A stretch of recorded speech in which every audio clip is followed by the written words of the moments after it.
Almost 2 years ago, we made this tin vest out of beeswax and boiled linseed oil. And 2 years later, it's holding up great. Still has a bit of a linseed oil smell though. So this coming weekend, I need to go out for a scout camp out where I need to sleep out underneath the stars. The issue is Friday night, where I'm supposed to be under the stars with no tent, essentially, it's calling for thunderstorms.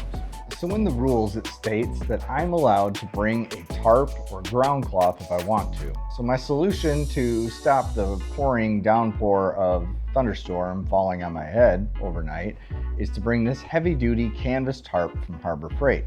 In a gentle rainstorm, I would assume that this tarp here would probably be more than enough, would keep the rain off me, but we're calling for heavy downpours that night. So I'm going to enhance this tarp by waxing it. What waxing will do is make the tarp completely waterproof. I mean, full on downpour waterproof.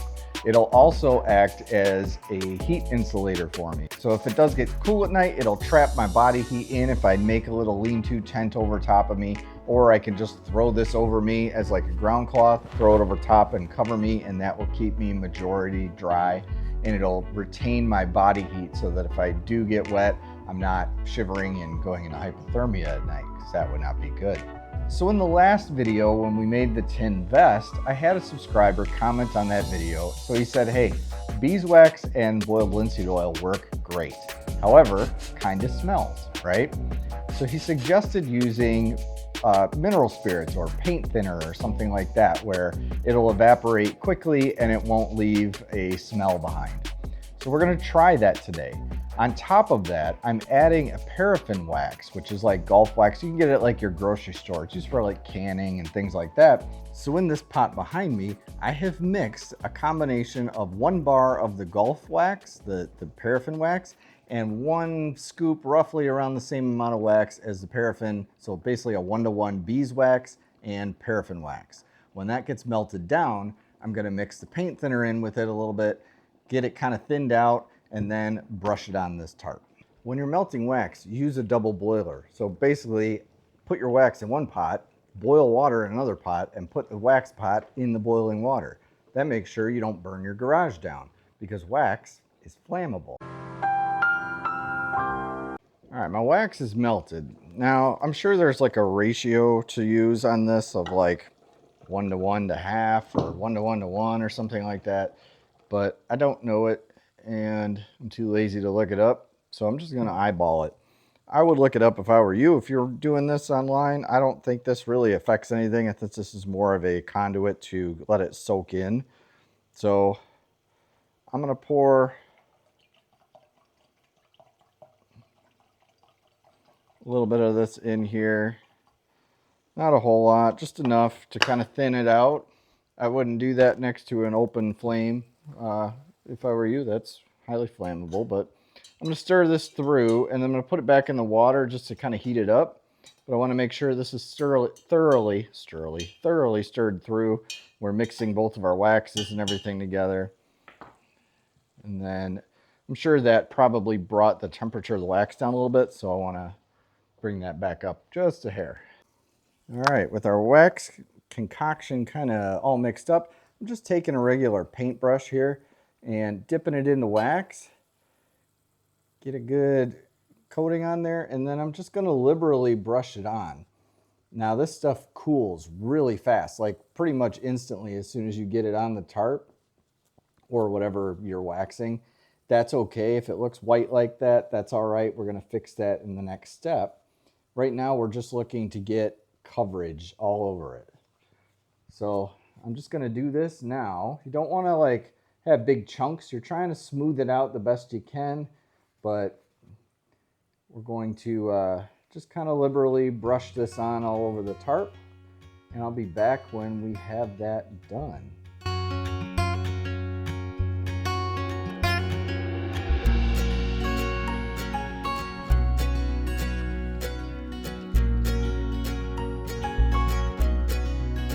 So I've gone through that first pot of wax, and I've gotten about 2/3 of the tarp done. So I've got some more wax boiling down now to finish up the last third of it.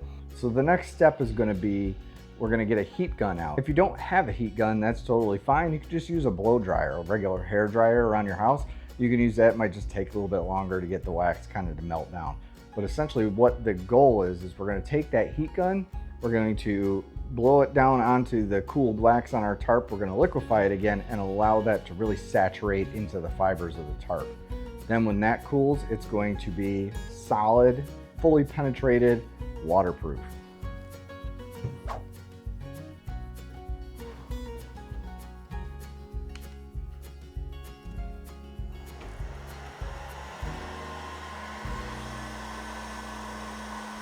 All right, so we've got the heat gun going. We've got it up around 440 degrees.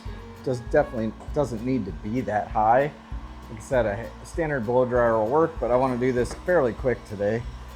So essentially, you're going to take the heat gun and you're going to start focusing, and you'll see that wax melt. And you're going to use your brush to just come in here and really make sure it saturates in. Move any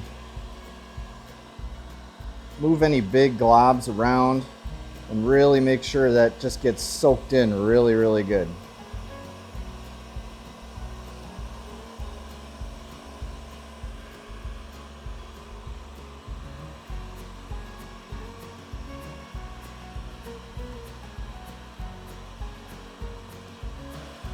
And just keep focusing it in and moving wax around until you get a nice, consistent saturation all the way through. Any pooling, just kind of move to drier areas, kind of like on the edge there. All right, after 2 hours of heat gun and brush, the entire tarp is done. It's saturated in some spots more than others, but it's not bad. Everything is kind of soaked through. If you compare it to the backside, there's no dry spots anywhere. It's just some are darker than others where I spent more time with the gun. But I'm gonna let this dry for a few hours and then move on to the next step.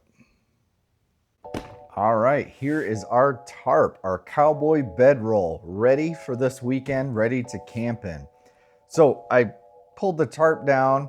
I basically laid it out on the ground and I put a bunch of other items inside of this, rolled it all up, wrapped a leather strap around it, and found a paracord gunsling that I could throw on, hook to the strap, and now I can carry it into the woods with me wherever I end up and camp for the night. So yeah, this is done and ready to go. If you're interested to see what is inside this Cowboy Bedroll, subscribe down below so you don't miss that. I will put that out in a future video, maybe next video or maybe next week or something, we'll see.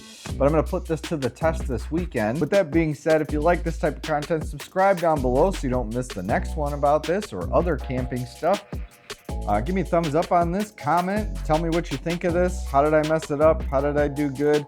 I think it's pretty good. It's got dark spots, light spots. It might need a second coat maybe here in the future, but from what I could see, I mean, even the light spots, I can scratch wax. So I think it is saturated. There's some spots even where wax could probably use the heat gun again, but it's pretty well saturated, and it's gonna have that really cool patina on it. That's the cool thing about wax canvas, right?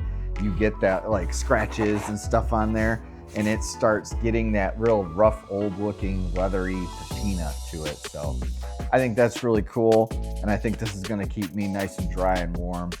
So that being said, do all the things I just mentioned, and I'll see you on the next one.